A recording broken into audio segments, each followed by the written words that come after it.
जितना कंफ्यूज इस क्यूब को सोल्व करना है उससे काफी ज्यादा आसान है हेजिंग का वीडियो समझना।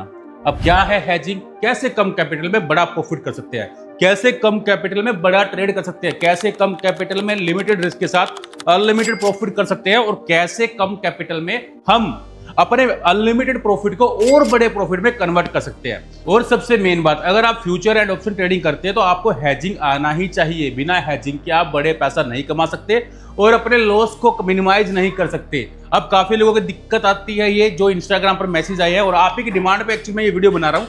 काफी लोगों का अभी तक ये प्रॉब्लम सोल्व नहीं हो पाया कि हेजिंग है क्या, कौन से ऑप्शन के साथ हेजिंग करना है, क्या हेजिंग करते टाइम पहले फ्यूचर बाय करना है या ऑप्शन बाय करना है, एट द मनी के साथ हेज करे, आउट ऑफ द मनी के साथ हेज करे या इन द मनी के साथ हेज करे। इस वीडियो में मैं सब कुछ कवर करने वाला हूं कि कौन से ऑप्शन के साथ आपको हेज करना चाहिए, इन द मनी के साथ करना चाहिए या एट द मनी के साथ करना चाहिए या ओटीएम के साथ करना चाहिए। और सबसे मेन चीज, इसी वीडियो में एक टॉपिक और डालने वाला हूं कि मान लीजिए आपने हेज बनाया और स्टॉक गिर गया वहां से 20%, यानी कि अच्छा स्टॉक था, नेगेटिव न्यूज आई और 20% गिर गया और उसमें आपको कितना बड़ा लॉस लग सकता है क्योंकि स्टॉक गिरा है 20% और आपने बनाया था हेज। तो क्या वो 20% की गिरावट आना उस स्टॉक में आपके लिए बेनिफिट दे सकती है या फिर आपके लिए नुकसान रहेगा? इस वीडियो में मैं आपको यह भी सिखाने वाला हूं कि 20% गिरने के बाद भी आप उस स्टॉक से बड़ा पैसा कैसे कमा सकते हो। तो इस वीडियो में हर एक चीज कवर होने वाली है और वीडियो पर नए आए तो वीडियो को लाइक, चैनल को सब्सक्राइब कर लीजिए और आ जाइए मेरे साथ कंप्यूटर स्क्रीन पर, क्योंकि हर एक चीज हम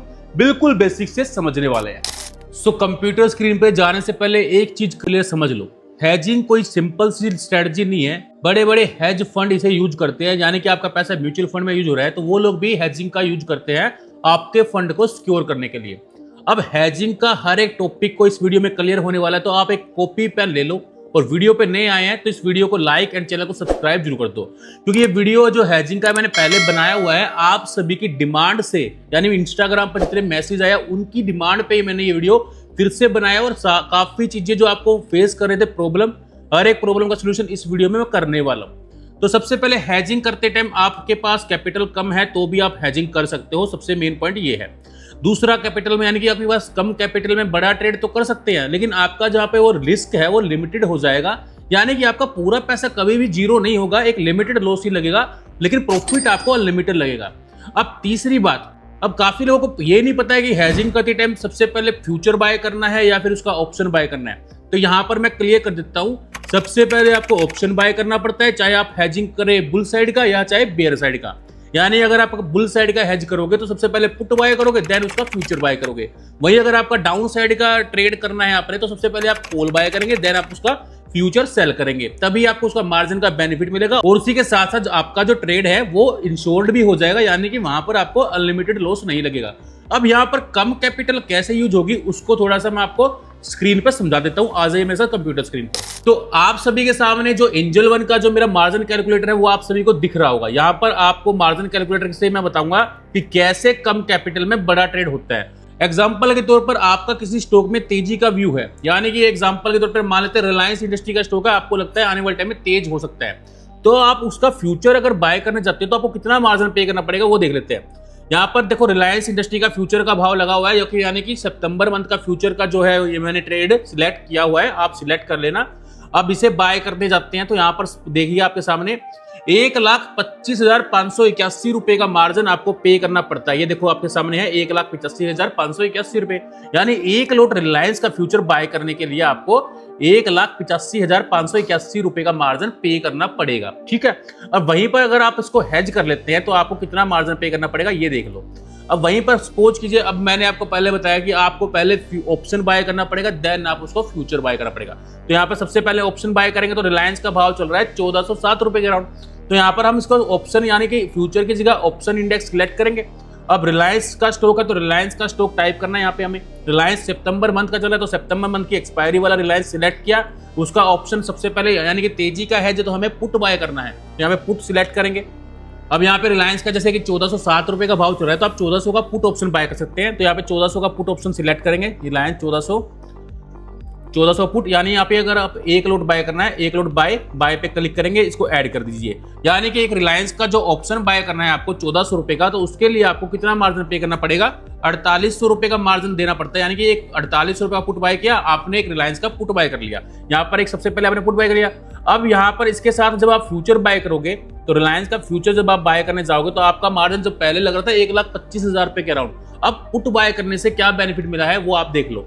अब रिलायंस का एक फ्यूचर बाय करना, पुट हमने बाय कर लिया है, अब यहाँ पर रिलायंस का फ्यूचर बाय करना, ऑप्शन की जगह आपको फ्यूचर कॉन्ट्रैक्ट सिलेक्ट करना है और रिलायंस का स्टॉक यहाँ पर निकालना है, यानी सितंबर मंथ का है तो हमें सितंबर मंथ का रिलायंस का कॉन्ट्रैक्ट सिलेक्ट करेंगे, एक लोट सिलेक्ट करेंगे क्योंकि एक लोट हमने पुट बाय किया तो उसके साथ एक लोट ही ऑप्शन, एक लोट ही फ्यूचर बाय करेंगे। ठीक है, अब यहाँ पे ऐड करेंगे। अब देख लीजिए आपके सामने जो मार्जिन आया है वो कितना आया है। जो रिलायंस का फ्यूचर बाय करने में आपका 1,25,000 का मार्जिन लग रहा था, अब आपको पे करना पड़ रहा है सिर्फ यहाँ पे 38,396 रुपए, यानी कि मोटा मोटी देखा जाए तो आपको ऑलमोस्ट 70,000 रुपए का कम मार्जिन पे करना पड़ा है। उसके साथ आपका जो ट्रेड है वो इंश्योर्ड हो गया है, यानी कि लिमिटेड लॉस नहीं लगेगा। अगर आपने यहाँ पे प्योर फ्यूचर बाय किया होता रिलायंस का 1400 रुपए में, अगर कल को वो 1300 रुपए आ जाता तो आपको वहां पे मोटा मोटी 50,000 रुपए का नुकसान लगता। लेकिन आपने 1400 का पुट बाय किया है, यानी कि इसकी वैल्यू मान लेते हैं 1400 की पुट की है 10 रुपए के अराउंड। लेकिन अगर रिलायंस 1300 रुपए आता है तो उसके हिसाब से 1400 का जो पुट है वो भी 100 रुपए हो जाएगा, और 100 में से आप अपनी कॉस्ट निकाल दो 10 रुपए की, 90 रुपए में तो वो प्रॉफिट वहां पे भी देके जाएगा, यानी कि 90 रुपए का प्रॉफिट आया आपको पुट के साइड में और 100 रुपए का लॉस हुआ फ्यूचर की साइड में। तो अब यहां से निकाल लो, यानी कि सिर्फ 10 रुपए का लॉस हुआ, यानी कि अभी 4800 रुपए जो प्रीमियम पे किया है इसी का नुकसान हुआ है। हो सकता है 1,500 रुपए ऊपर नीचे हो जाए, क्योंकि वो फ्यूचर बाय किया है ना, हमें कैश के हिसाब से सेटल होता है, तो वहां पे 100-1-2 पॉइंट के ऑप्शन का प्रीमियम का इफेक्ट आ सकता है। तो यहां तक का पॉइंट क्लियर हो जाना चाहिए कि कम कैपिटल कैसे लगा, कि हम कोई भी फ्यूचर बाय करेंगे उसके साथ अगर हम पहले पुट बाय कर लेते हैं तो उससे हमारा मार्जिन कम हो जाएगा। अब यहां पर एक क्वेश्चन आप सभी का यह आता है कि हम एट द मनी का ऑप्शन बाय करेंगे या इन द मनी का करेंगे या आउट ऑफ द मनी का। ये एट द मनी के ऑप्शन के साथ आपका जो हेज था जिसके अंदर आपको मार्जिन पे करना पड़ रहा था, यहां पर दिख रहा है आपको 38,396 रुपए। देखो यहां पर जितना ज्यादा रिस्क होगा किसी हेज के अंदर उतना मार्जिन एक्सचेंज आपसे ज्यादा मांगेगा। अब यही ऑप्शन अगर आउट ऑफ द मनी का होता, यानी रिलायंस का भाव चल रहा है 1407 रुपए के राउंड, अगर हम 1400 की जगह 1380 का पुट बाय करते तो इसके मार्जिन भी आपको एक्स्ट्रा पे करना पड़ता है, क्योंकि वहां पर आपका जो रिस्क है वो भी एक्स्ट्रा हो जाता है। क्योंकि 1380 का पुट बाय करना यानी कि 1407 रुपए के अराउंड अपने फ्यूचर बाय किया है, तो यहाँ पर 27 रुपए का जो रिस्क है 1380 से 1407 का, वो आपका एक्स्ट्रा लॉस माना जाता है। अब उसकी कंडीशन में आपका कितना मार्जिन लगेगा वो देख लो पहले। अब यहाँ पे जो 1400 का पुट बाय किया था, हमें इसको हटा देते हैं, ये 1400 का पुट हटा देते हैं। अब यहाँ पर हम रिलायंस का 1380 वाला पुट निकालते हैं। ठीक है, रिलायंस का 1380 का पुट बाय करेंगे तो आपका मार्जिन जो लग रहा था उस टाइम, जो भी आपने देख लेना वीडियो को थोड़ा सा पीछे करके, उससे कितना इफेक्ट पड़ेगा वो देख लो। 1380 का पुट बाय करते हैं। अब 1380 का एक पुट बाय किया तो आपका जो मार्जिन है मोटा मोटी लगा है अब 47,000 रुपया, यानी कि 10,000 रुपए के ऑलमोस्ट एक्स्ट्रा मार्जिन लगा है, क्योंकि वहां पर 10,000 रुपए का एक्स्ट्रा रिस्क आपका बढ़ गया है, इसीलिए एक्सचेंज ने आपसे ज्यादा पैसा चार्ज किया है। तो यानी कि जितना आउट ऑफ द मनी का ऑप्शन आपका होगा हेज के साथ उतना ज्यादा मार्जिन आपको पे करना पड़ेगा। यहां पर ये टॉपिक क्लियर हो जाना चाहिए।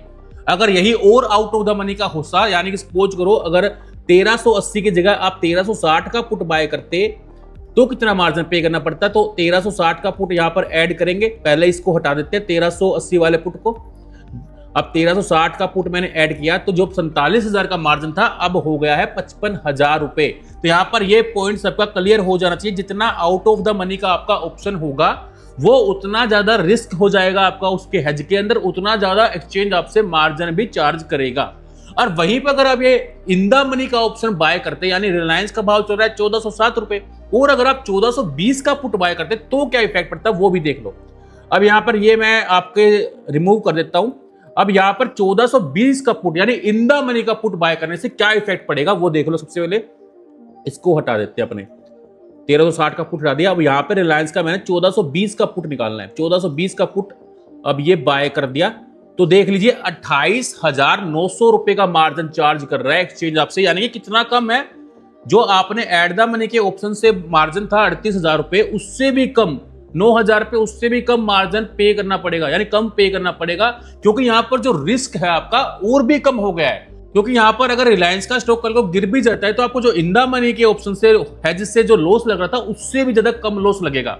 अब इसको भी मैं पूरा एक्सप्लेन करूंगा आपको। अगर आपको पूरा ही सीखना है तो मैं इसको पूरा एक्सप्लेन करता हूं। अगर ये मतलब ये मार्जिन कैसे कैलकुलेट होता है, तो आपको थोड़ा सा इसका समझना पड़ेगा। वो होता है एक्चुअल में इंस्टिक वैल्यू के हिसाब से उसके ऑप्शन का प्रीमियम का कितना वैल्यू बनता है। तो यहाँ पर हमने अब तक ये सीख लिया है कि out of the money, in the money और एट द मनी के ऑप्शन से आपके मार्जिन पे क्या इफेक्ट पड़ेगा और क्यों एक्स्ट्रा मार्जिन एक्सचेंज चार्ज करता है और क्यों कम मार्जिन चार्ज किया। इसको मैं रिलायंस के ऑप्शन चेन पे आपको पूरा समझाता हूँ और उससे आपको ये भी समझाऊंगा कि आपका अगर ऑप्शन इन द मनी है तो आपका कितना रिस्क रहेगा, आपका एट द मनी से कितना रिस्क रहेगा और आउट ऑफ द मनी से कितना रिस्क रहेगा। तो आपके सामने जो रिलायंस का एक ऑप्शन चेन चला हुआ है जिसके अंदर रिलायंस का जो भाव चल रहा है वो 1407 रुपए के राउंड चल रहा है। अगर आपने 1407 रुपए के राउंड रिलायंस का फ्यूचर बाय किया है, उसके साथ आपने 1400 के पुट के साथ हेज किया जिसका भाव चल रहा है 9 रुपए 6 पैसे, 9 रुपए 60 पैसे। अब मान लीजिए रिलायंस का स्टॉक यहां से गिर जाता है 1350 रुपए। अब 1350 रुपए गिरेगा तो यहां पर जो 1407 रुपए में आपने बाय किया था तो 57 पॉइंट का लॉस आपको लगेगा फ्यूचर के अंदर, 57 पॉइंट का लॉस लगेगा आपको। ये आपका आपने 1400 की पुट के साथ हेज किया है उसकी कंडीशन में बता रहा हूं। और जानी अगर 1350 रुपए अगर आपका रिलायंस का भाव गिरेगा तो यहाँ पर जो पुट का भाव है वो भी तो कहीं ना कहीं इंक्रीज करेगा। तो उसका जो एक्चुअल वैल्यू जो बनेगा वो कितना बनेगा, यानी कि 1350 रुपए का पुट का भाव आ गया है, यानी स्टॉक 1350 रुपए आ गया है तो 1400 वाला पुट आपका हो जाएगा 50 रुपए।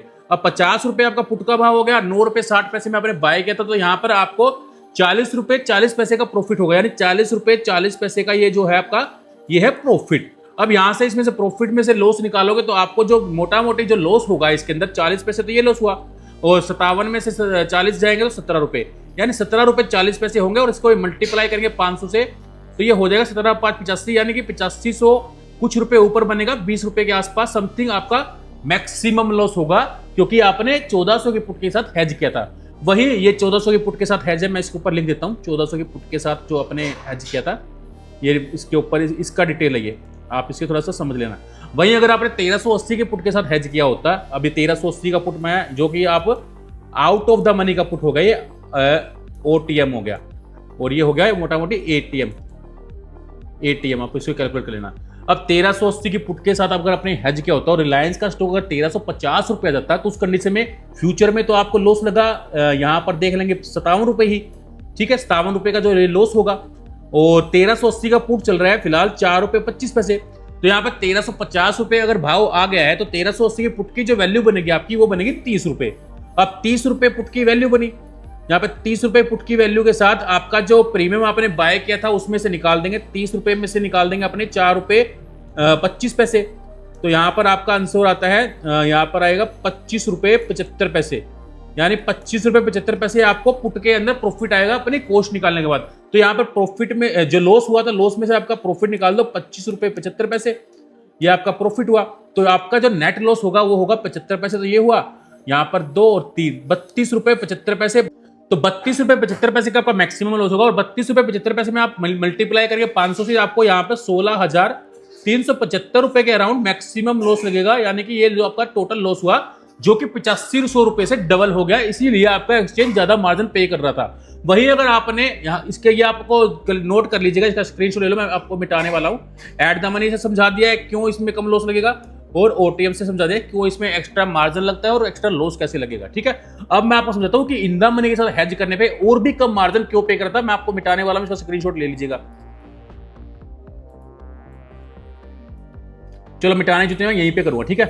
तो मान लीजिए अगर आप इन द मनी के ऑप्शन के साथ हेज करते हैं, यानी आईटीएम ऑप्शन के साथ, आईटीएम ऑप्शन हम सिलेक्ट करते हैं 1420 का, यानी 1420 रुपए का पुट जिसका भाव चल रहा है अभी 19 रुपए 30 पैसे, यानी 19 रुपए 30 पैसे चल रहा है। अब मान लीजिए रिलायंस यहां से हो जाता वही 1350 रुपए गिरता तो आपको कितने का लॉस लगता, 57 रुपए का लॉस लगता। अब 57 रुपए का लॉस लगता आपको, यहाँ पे ये लॉस हुआ। अब ये जो 1420 वाला पुट है वो कितने रुपए का हो जाता, अब 1350 आने से 1420 का जो पुट है उसकी वैल्यू 70 रुपए बनती, यानी कि यहाँ पर 57 रुपए का लॉस होता और 70 रुपए का आपका प्रॉफिट होता, यानी 70 रुपए में आपकी जो ऑप्शन है वो बिकती। अब 70 रुपए की जो ऑप्शन बिकती उसमें से अपनी जो कॉस्ट है 19 रुपए से 30 पैसे की वो निकालेंगे, तो यहाँ पर मोटा मोटी जो आंसर आएगा आपका वो आएगा 51 रुपए 70 पैसे। तो यहाँ पे 51 रुपए 70 पैसे का आपका प्रॉफिट हो जाएगा पुट साइड से, ये प्रॉफिट हुआ। अब 51 रुपए 70 पैसे इसमें से निकालेंगे आपके 57 रुपए में, तो आपका जो आंसर आता है वो आता है 5 रुपए 30 पैसे। तो 5 रुपए 30 पैसे का आपको मैक्सिमम लॉस लगेगा अगर आपने इन द मनी का ऑप्शन के साथ हेज किया होता है, और 500 से इसको मल्टीप्लाई करेंगे तो आपका जो आंसर आता है 5 के 15 5 25 26, ये 2600 रुपए के अराउंड मैक्सिमम लॉस होता है आपका, इसलिए इन द मनी के केस में आपको कम यानी कम मार्जिन पे करना पड़ेगा, क्योंकि वहां पर आपका मैक्सिमम लॉस ही 2600 रुपए है। और ऐसा नहीं है, अगर ये स्टॉक यहां से गिर के 1300 रुपए भी आ जाता तो सेम ही लॉस लगता, 1200 हो जाता तो भी सेम लगता। लेकिन यहाँ पर जो प्रॉफिट होता है वो आपका अनलिमिटेड होता है। वो कैसे? सपोज कीजिए 1400 रुपए के ऑप्शन के साथ आपने अपना फ्यूचर हेज कर रखा था, जो कि 9 रुपए कुछ पैसे का चल रहा है, यानी कि 4500-4600 का ऑप्शन लिया आपने। अब रिलायंस यहाँ से 1500 रुपए हो जाए तो आपका वहां पर जो प्रॉफिट है 1407 रुपए में लिया था, यानी कि 100 रुपए के अराउंड आपका प्रॉफिट आएगा, यानी कि 50,000 रुपए का प्रॉफिट आया आपको। और जो ऑप्शन है आपने 9 रुपए में लिया तो वो आपका जीरो हो जाएगा, तो वहां पे 4800 रुपए का लॉस हो जाता। तो 50,000 में से आप अगर 4800 रुपए माइनस करोगे तो यहां पर आपको ऑलमोस्ट 45,000 रुपए का प्रॉफिट हुआ है। तो इसी कंडीशन में मैं आपको बार बार बोलता हूं कि जब भी आप कोई हेज बनाते हो, यानी कि पुट बाय करके फ्यूचर बाय करते हो या फिर कॉल बाय करके फ्यूचर सेल करते हो, उस कंडीशन में आपका लॉस लिमिटेड होता है, वो प्रॉफिट अनलिमिटेड होता है। और ये हमने एग्जांपल से समझ भी लिया है। अब मैं आपको एक एग्जांपल और देता हूं। सपोज कीजिए आपका किसी स्टॉक में डाउन साइड व्यू है और आपको वहां पर एक हेज बनाना है डाउन साइड में, तो वो आपको कैसे बनाना है उसका एक एग्जांपल और दे देता हूं। तो यहाँ पर सबसे पहली चीज मैंने आपको क्या समझाई थी कि जब भी कोई हेज बनाएंगे तो सबसे पहले उसका ऑप्शन बाय करेंगे। अब हमें फ्यूचर सेल करना है तो उसका कॉल बाय करेंगे। रिलायंस का भाव चल रहा है आप सभी को पता है 1400 के अराउंड, तो सबसे पहले उसका 1400 का कॉल बाय करेंगे। ठीक है, अब 1400 का कॉल बाय करेंगे, आपको रिलायंस का 1400 का कॉल निकालना है। और रिलायंस का 1400 का कॉल निकालेंगे, ये कॉल साइड का ऑप्शन सिलेक्ट किया, 1400 का स्ट्राइक प्राइस सिलेक्ट किया, ये 1400 क्लिक किया और यहाँ पर एक लोड आपको बाय करना है, यहाँ पे बाय करना है। ठीक है, उसी के साथ फिर उसके बाद आपको फ्यूचर सेल करना है रिलायंस का। ठीक है, यहाँ पे फ्यूचर सिलेक्ट करना है, आपको रिलायंस का सिंबल डाल देना है। यहाँ पे रिलायंस सितंबर मंथ का है, सितंबर मंथ का ही क्लिक करेंगे और आपको ये सेल करना है तो सेल करके ऐड कर दीजिए। यानी आपका एक रिलायंस का यहाँ पे एक वो हेज बन गया जिसके अंदर आपने एक यहाँ पर कॉल बाय करके एक फ्यूचर सेल कर दिया, जिसके लिए आपको जो मार्जिन पे करना पड़ा है वो करना पड़ा है 24,711 रुपए। अब यहाँ पर ये हेज बन गया है, यानी कि यहाँ पर जो आपका ट्रेड है वो बेयर साइड का है। रिलायंस जितना भी गिरे आपका प्रॉफिट अनलिमिटेड है, और जगह पे अगर मान लो कल को रिलायंस में तेजी आएगी तो उसी तरीके से आपका लॉस जो है वो लिमिटेड है। जो मैंने आपको जब तेजी का हेज बनाया था उसमें पूरा एग्जांपल के साथ समझाया, वो वैसे ही काम करेगा, चाहे आपका ऑप्शन इन द मनी हो, चाहे एट द मनी हो, चाहे ओटीएम हो। यानी तीनों कंडीशन में आपका मार्जिन पे इफेक्ट पड़ेगा, क्योंकि वहां पर आपका रिस्क कम ज्यादा हो जाता है। तो वो सेम कंडीशन यहाँ पे भी लागू रहेगी। बस आपको ये ध्यान रखना है, जब भी आप तेजी का हेज बनाओगे तो सबसे पहले पुट बाय करना है, देन उसका फ्यूचर बाय करना है। लेकिन जब भी आप मंदी का हेज बनाते हो तो आपको सबसे पहले कॉल बाय करना है, देन उसका फ्यूचर सेल करना है। और सबसे मेन क्या है, जब भी आप हेज को एग्जिट करोगे, यानी आप प्रॉफिट बुकिंग करोगे या लॉस बुकिंग करोगे, तो क्या करना है, सबसे पहले फ्यूचर सेल करना पड़ेगा या फिर फ्यूचर बाय करना पड़ेगा। मतलब कि फ्यूचर को एग्जिट करना पड़ेगा। यानी इस कंडीशन में उल्टा करना है, आपको पहले ऑप्शन नहीं एग्जिट करना है, पहले फ्यूचर एग्जिट करना है, देन उसका ऑप्शन एग्जिट करना है। अब यहां पर सबसे मेन चीज क्या है कि मान लीजिए हेजिंग करते टाइम हम हेजिंग में क्या क्या चीजें फोकस करें।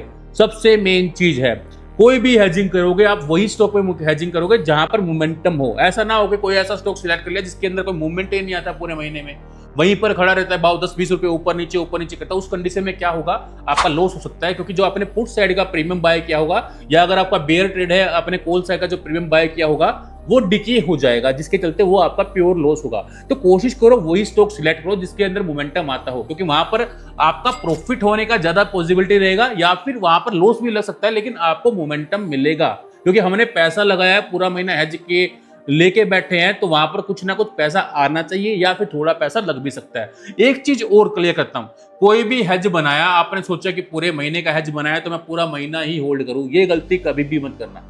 यहां पर भी आपको time to time profit booking करना पड़ेगा, time to time loss booking भी करना पड़ेगा। मान लीजिए कोई स्टॉक था 1400 रुपए का और वो स्टॉक का 1380 का स्ट्रॉन्ग सपोर्ट था, अगर वो ब्रेक कर देता है तो आपको वहां पर अपना ट्रेड एग्जिट करना है। तो वहां पर ऐसा नहीं कि 1400 में आपने बाय किया और 1380 में सेल किया तो आपको वहां पे 20 रुपए का लॉस लगेगा। नहीं, वहां पर आपको पुट साइड में थोड़ा प्रॉफिट आएगा, यानी कि 20 रुपए का लॉस नहीं लगेगा, थोड़ा कम ही लॉस लगेगा। और एक चीज और बात करता हूं, आपने हेज बनाया पूरे मंथ का तो उसे ऐसा नहीं कि पूरे मंथ ही होल्ड करना है, ये चीज को ध्यान में रखना। क्योंकि अगर आप पूरा मंथ होल्ड करोगे और स्टॉक के अंदर कोई मूवमेंट भी नहीं आएगा तो आपका जो प्रीमियम होता है पुट साइड का वो बिना बात का डिके होगा और आपका वो लॉस ही माना जाएगा। इससे अच्छा है अगर कोई स्टॉक मूवमेंट नहीं कर रहा है तो उससे एग्जिट करके वो पैसा किसी और स्टॉक में लगाए, क्योंकि हमारे पास लिमिटेड पैसा है तभी हम हेजिंग कर रहे हैं। तो हेजिंग से आपको ये चीज तो क्लियर होगी कि हमें कैसे हेज बनाना है, क्या क्या चीजें फॉलो करनी है, इन द मनी ऑप्शन क्यों बाय करना है, आउट द मनी ऑप्शन क्यों बाय करेंगे, एट द मनी ऑप्शन क्यों बाय करेंगे। अब यहाँ पर एक चीज और मैं क्लियर करना चाहता हूँ। सपोज कीजिए अगर किसी स्टॉक के अंदर आपका बड़ा तेजी का व्यू है और आपको वो लग ही नहीं रहा है कि यहां से नीचे जाएगा, कि 1000 रुपया कोई स्टॉक है, आपको वो लग रहा है कि यहां से ऊपर ही जाएगा, तो वहां पर आप कैसे हेज करें। उस कंडीशन में एक चीज मैं आपको क्लियर करता हूं, अगर आपको किसी स्टॉक पे इतना कॉन्फिडेंस है कि यहां से गिरेगा ही नहीं, तो आप उस स्टॉक का आउट ऑफ द मनी के पुट के साथ हेज बना सकते हो। या फिर किसी स्टॉक में आपका डाउन साइड लग रहा है कि ये गिर सकता है, यहां से ऊपर नहीं जाएगा, तो आप आउट ऑफ द मनी के ऑप्शन के साथ हेज बना सकते हो, क्योंकि उस कंडीशन में जो आपका जो पुट का प्रीमियम है वो ऑलरेडी थोड़ा ही होता है, तो आपको थोड़ा ही प्रीमियम डिके होगा और आपका जो व्यू था वो काफी स्ट्रॉन्ग था और स्टॉक ने आपके फेवर में मूवमेंट भी दिया, तो आपको प्रॉफिट वहां पर बड़ा होगा। तो यहां तक का ये सब कुछ क्लियर हो गया। अब एक चीज मैंने बोली थी कि सपोज करो आपने कोई हेज बनाया है तेजी का या मंदी का, और वो स्टॉक 20% गिर जाता है आपके मूवमेंट के अगेंस्ट, यानी आपके जो पोजीशन थी उसके अगेंस्ट 20% का गिर जाता है। कोई नेगेटिव न्यूज आई, स्टॉक अच्छा था लेकिन कोई नेगेटिव न्यूज आई और वो स्टॉक 20% गिर जाता है, तो उस कंडीशन में आपको बेनिफिट होगा या फिर लॉस होगा। देखो यहां पर हेजिंग से आपको इतना तो समझ में आ गया होगा कि जो लॉस है आपका वो लिमिटेड है, उससे ऊपर लॉस आपको लगेगा ही नहीं। सपोज करो 1000 रुपए का स्टॉक था, आपने हेज बनाया, 20% गिर गया, 800 रुपए आ गया, स्टॉक अच्छा है, कल को चल पड़ेगा, तो आपको वहां पर बेनिफिट ही होगा, क्योंकि वो स्टॉक जो अपने 1000 रुपए के हेज में पैसा लगाया था, अब वो हेज का पैसा आप 800 रुपए के स्टॉक में लगाएंगे और कल को वो 1000 रुपए होता है तो आपको 200 रुपए का प्रॉफिट आएगा।